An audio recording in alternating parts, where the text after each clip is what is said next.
Hi, scholars, and welcome to Miss Imani B's classroom. I'm Miss B, and in tonight's episode of Miss B Reads Black History Month Bedtime Stories, we are going to be reading Malcolm Little, the boy who grew up to become Malcolm X. It was written by Malcolm X's daughter, Ilyasah Shabazz, and illustrated by A.G. Ford. In this book, we get a very close look into the childhood of the boy who became Malcolm X. In his childhood, Malcolm learned many things that helped him become the person that he grew up to be. I want to make sure that you all understand, though, this book is a little long. So if you need to watch this book over a couple of days, do that. It's very important that you understand these lessons. I also want to make sure that you see that in this book, Malcolm got and learned a lot of things, not just from being in the classroom. He learned a lot from his family, his experiences, and you can too. Let's get Malcolm Little, the boy who grew up to become Malcolm X. Written by Ilyasah Shabazz, daughter of Malcolm X, and illustrated by A.G. Ford.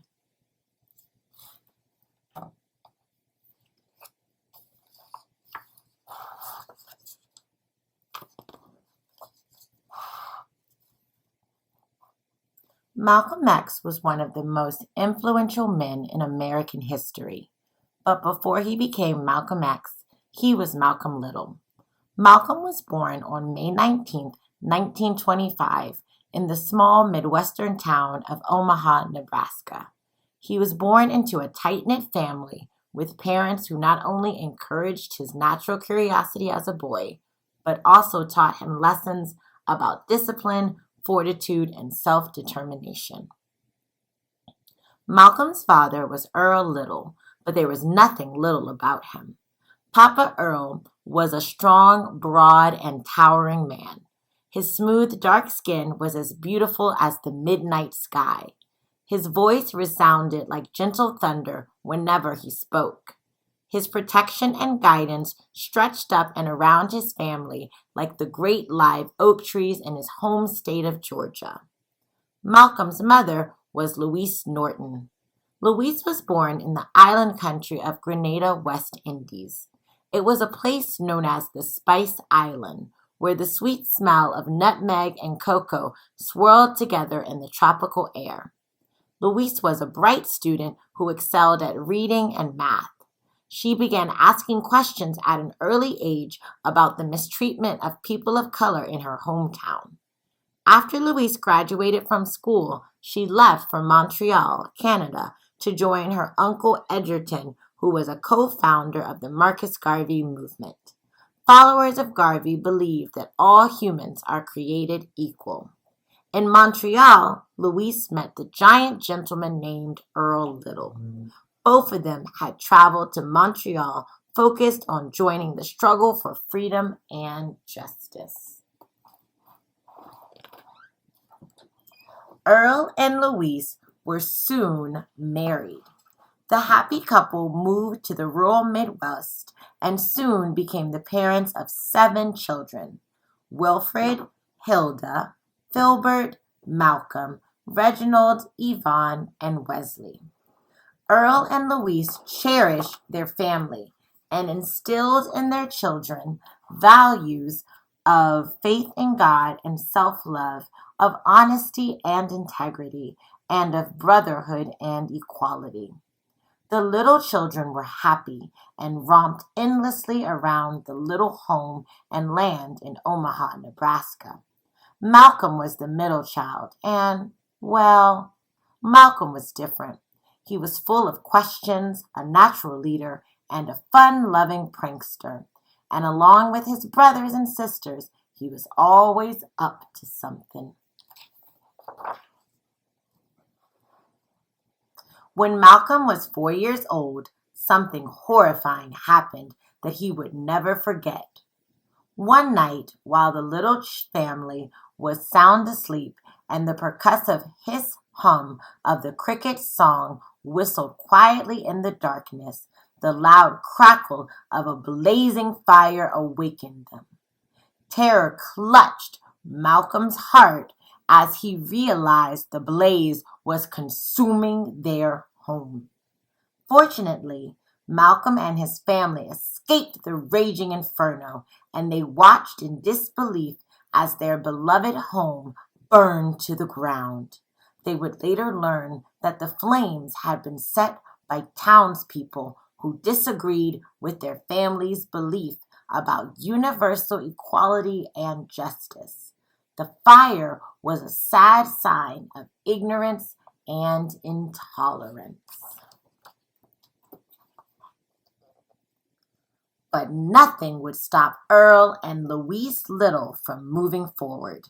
Despite the great loss of their house and all their belongings, they vowed to rebuild their lives, armed not with material possessions, but instead with optimism and faith. After all, Earl and Louise knew that possessions come and go, but faith, love, and perseverance would sustain them. Earl purchased 6 acres of land in Lansing, Michigan, and set out to build a new home for his family. He would construct it with his own hands from the ground up. Earl built the house nail by nail and brick by brick, only buying a new piece of hardware when he had enough money to pay for it. "Papa," Malcolm asked, "how come we don't have windows in our house?" Earl answered with total confidence, "Son, when we can afford the glass, our frames will be filled." He leaned over to look squarely into Malcolm's eyes. All good things begin with a fundamental structure.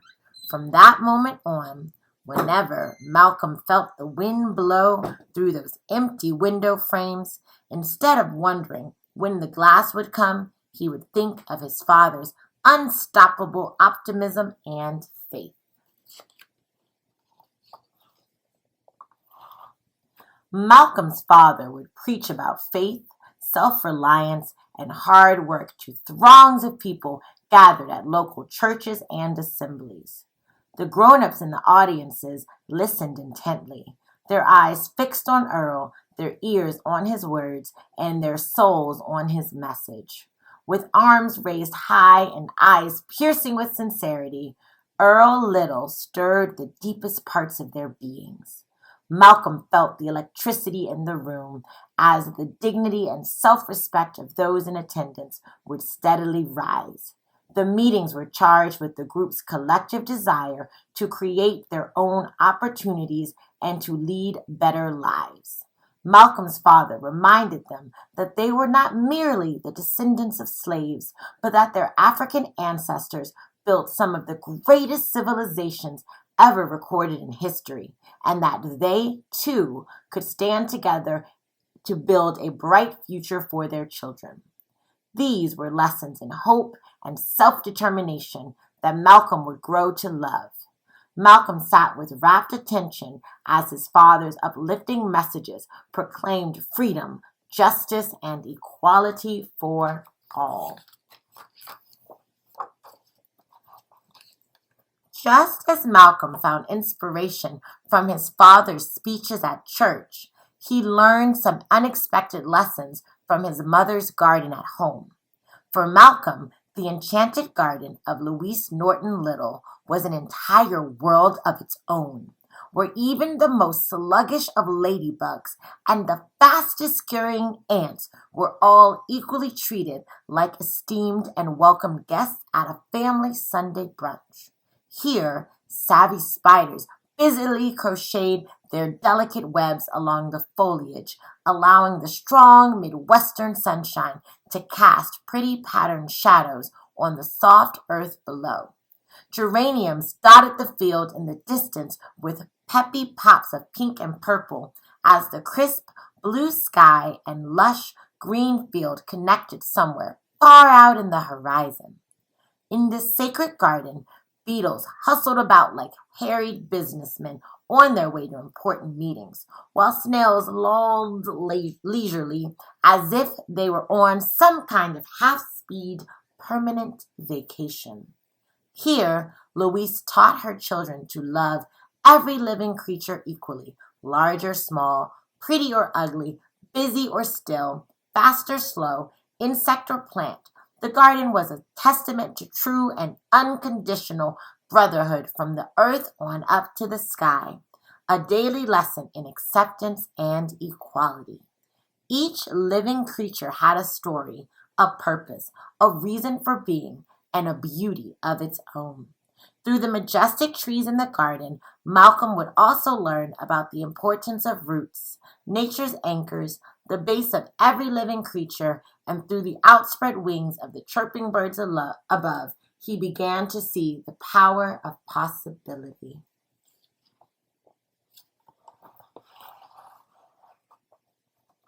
And so this special garden became a source of knowledge, a little family sanctuary where lessons came each day like tiny droplets of sweet morning dew. Because Louise knew that the best way to teach a child was to give him or her a chance, she gave each of her children their very own little plot of land in the garden, where they would take care of their designated areas like proud and professional mini farmers. Malcolm and his siblings learned to plant, water, trim, till, and harvest the crops, which in turn planted the seeds for hard work and their sense of self-reliance. With their shovels and watering pitchers in hand, they nourished their crops and cared for their herbs, fruits, and vegetables as they would for any other living creature, with intention, dedication, and love. Malcolm's favorite vegetables to grow were peas. He would spend hours in the garden, methodically combing through the rows of seedlings and sprouts, his little fingers digging ferociously into the warm earth and making sure there were no earthworms squirming around down there. When his mother later served the fresh peas at the dinner table, Malcolm would flash a great big gratified smile. On one summer day, as Malcolm tended to his lot in the garden, out of nowhere, a small flurry of color swept right through the air. As he stood up to wipe the August sweat from his forehead, Malcolm saw the colossal insect. It was every color of the rainbow, and it flew right by his cheek, as if to give him the tiniest kiss. Malcolm had never seen anything so pretty. Its paper-thin wings forever winking at the world, its vibrant colors, each one more beautiful than the next. "Do you see that beautiful butterfly, Malcolm?" Louise asked her son, as the breeze, insects, and flowers also seemed to stop in their tracks to listen to her speak. Well, believe it or not, there was a time when that butterfly thought of itself as ugly, frightened, and all alone. It did not understand the value of its own little life. It had to learn about patience because it had no idea what the future would hold. It had to develop and mature and blossom. And now look at it. It's beautiful, proud, smart, and free.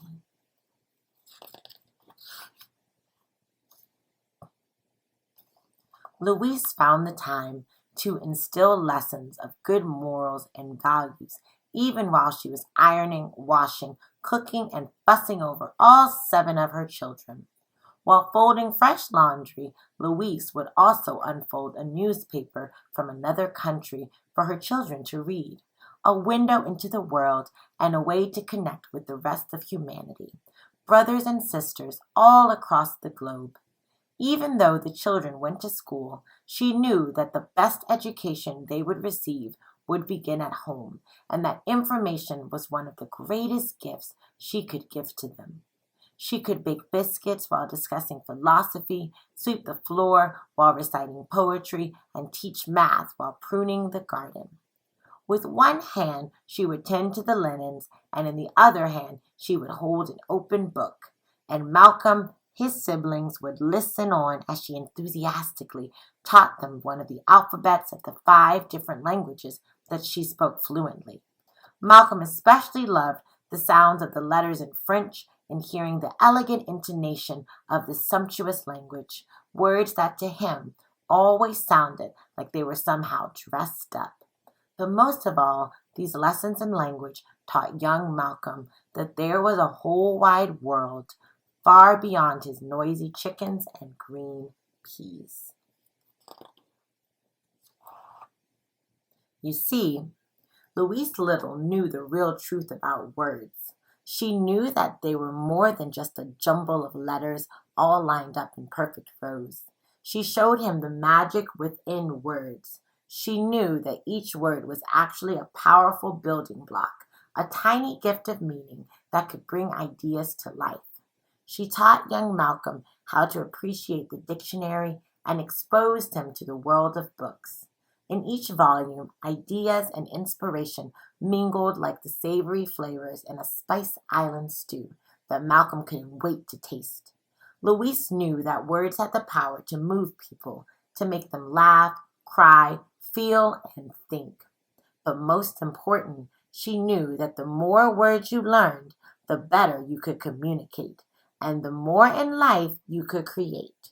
She firmly believed that knowledge acquired today would transform into wisdom tomorrow. On sunny afternoons after school, when the air was still warm from the day and the chores were done, Malcolm loved to go fishing with his friend Big Boy. The two of them would stand over the stream like a pair of kings surveying their empire. They stood quietly, eagerly, waiting for their fishing lines to move, for even just a hint of a ripple in the stillness of that glistening water. Sometimes they would stand there for hours, watching the stream as if nothing else mattered. They would scratch their heads and exchange looks that said, "What could we possibly be doing wrong?" Malcolm and Big Boy knew that if they wanted results, they were going to have to come up with a clever way of catching the fish. What were they not thinking of? Malcolm would scratch his head, squinting through the sunshine, and mull it over with Big Boy, both of them trying to come up with a better way to attract the fish. Then, one day, on the bridge, while their lines were still, Malcolm felt a rumble in his belly. The thought of the delicious supper that was waiting for him at home crept into his mind. Freshly baked biscuits, herb-roasted chicken, a medley of steamed vegetables from the garden, and a homemade apple pie with churned vanilla ice cream. Malcolm imagined the aromas that would fill the little house at dusk, and then suddenly it hit him. They needed better bait. Just like the aromas of dinner brought him and his siblings running to the table, Malcolm and Big Boy needed to lure the fish to come swimming to their lines. Their plastic earthworms obviously weren't cutting it. The next day, just before Malcolm cast his fishing rod into the stream, he pulled a handful of breadcrumbs from his pocket and hurled them into the water, where they landed like raindrops. Soon, enough tiny bubbles appeared around the crumbs, and just like the little children would come rushing to the dinner table each night, the fish swam around to see what treasures Malcolm and Big Boy had to offer. From that day on, the boys caught big, beautiful fish. But more important, Malcolm learned that observation and effort could combine to create desired results.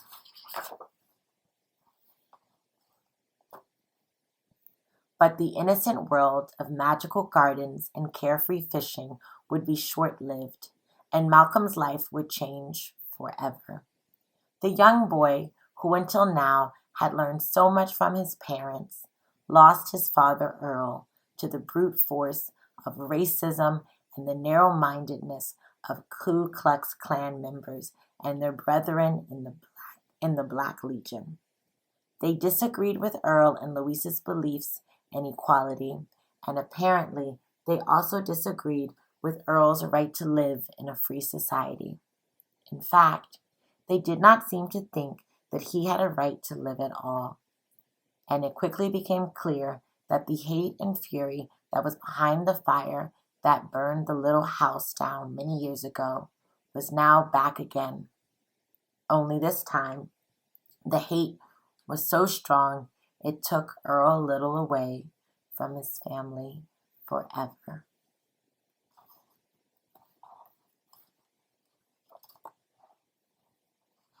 Louise was left on her own to manage the household and the 6 acres of land and fend for her children.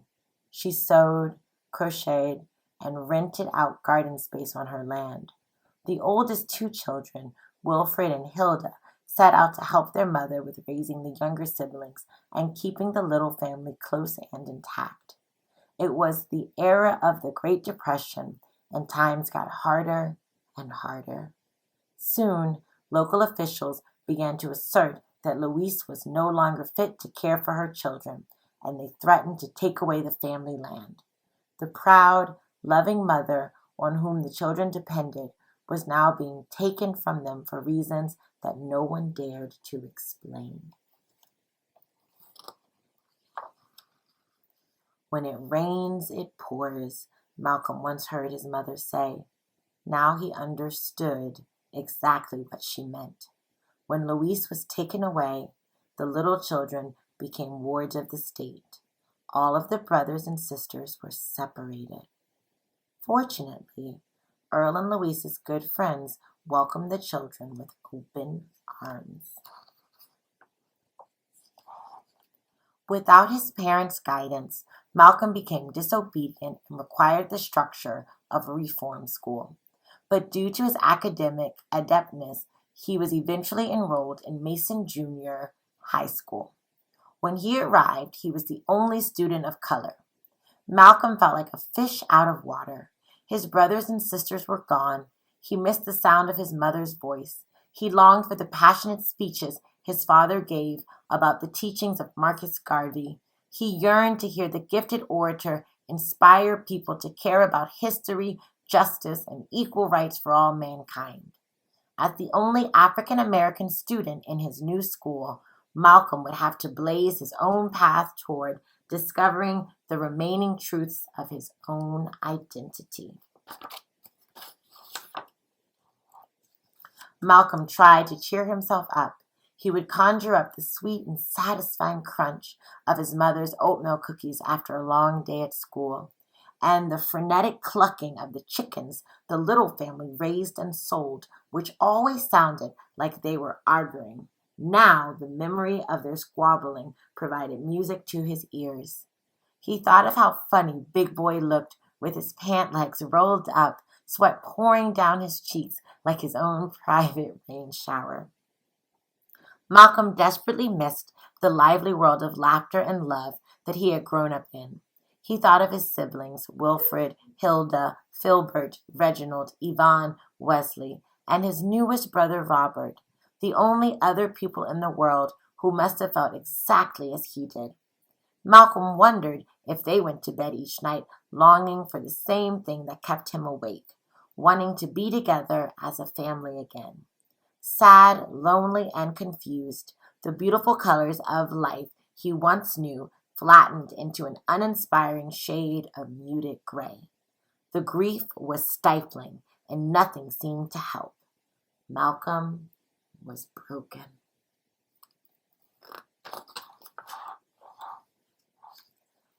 On one overcast morning, Malcolm stood up from his desk chair and walked over to the open window, which was inviting a soft breeze into his room.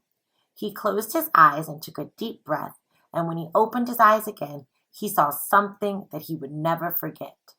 Hanging delicately from a small twig on a giant evergreen tree was a cocoon, something Louise had shown him one day in the garden. You see that peculiar little thing, Malcolm? Well, it's actually a casing spun of silk, a protective covering for the creature that lives inside until it's mature enough to fly out into the world. And just then, with one tiny wing at a time, a magnificent butterfly came half fluttering, half stumbling out. It was in flight for the very first time, set free from its home, alone, and finally face to face with the entire universe. When Malcolm saw the butterfly, that familiar symbol of freedom and transformation, he remembered who he was and where he came from. He remembered his own cocoon, the safe haven where lessons and values came like nourishment each day. With his eyes fixed, he followed the path of the butterfly flying away. At first it seemed uncertain, perhaps confused by its new life outside of the safe little shell. But in time it began to take flight, soaring through the world around it, bringing joy and color everywhere. The soaring butterfly gently opened Malcolm's heart to feel joy again. Standing there on his own 2 feet, he felt his roots reaching down into the earth, gripping the soil and providing the strength he needed to awaken the dormant parts of his identity. He would use the sharpness of his mind to overcome the heaviness of his heart. He would replace sadness with smarts and hardship with hard work at school. And just like the butterfly, Malcolm was ready to soar.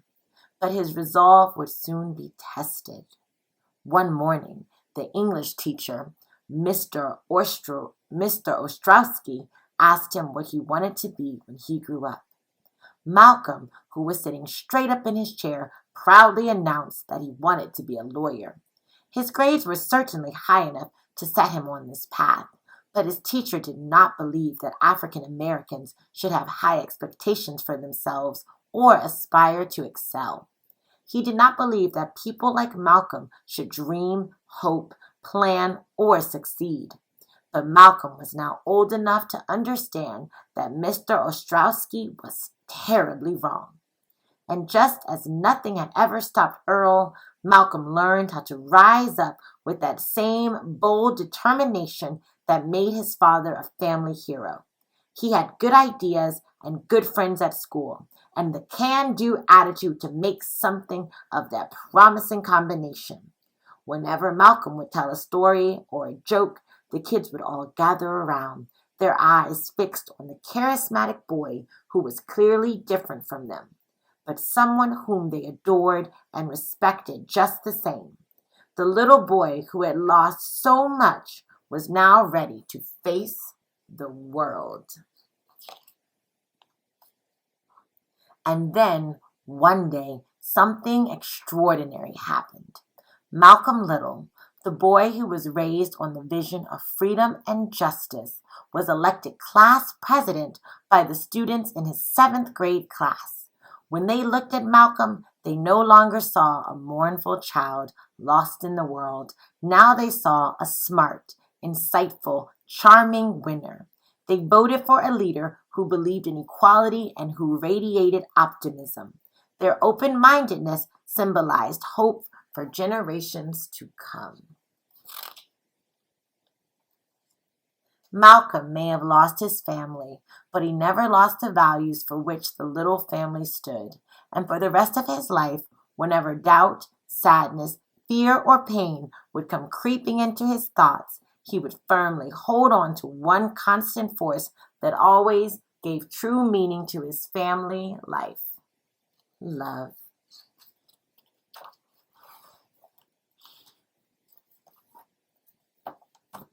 The end. Scholars, I hope you enjoyed this book. If it took you one day, if it took you a couple of days, I do hope that you finished this book and that you got to see all the different lessons that Malcolm learned. I do have a challenge for you, though. Hear me out.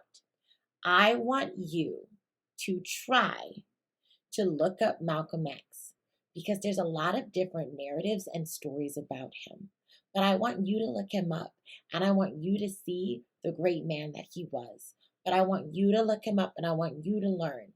Though he and Martin Luther King Jr. were around the same time, they had different ways to try to still achieve the same thing. A lot of people try to put them or pit them as enemies, but they weren't enemies. They were just two halves of the same coin. I hope you have sweet dreams, and we'll see you tomorrow. Bye!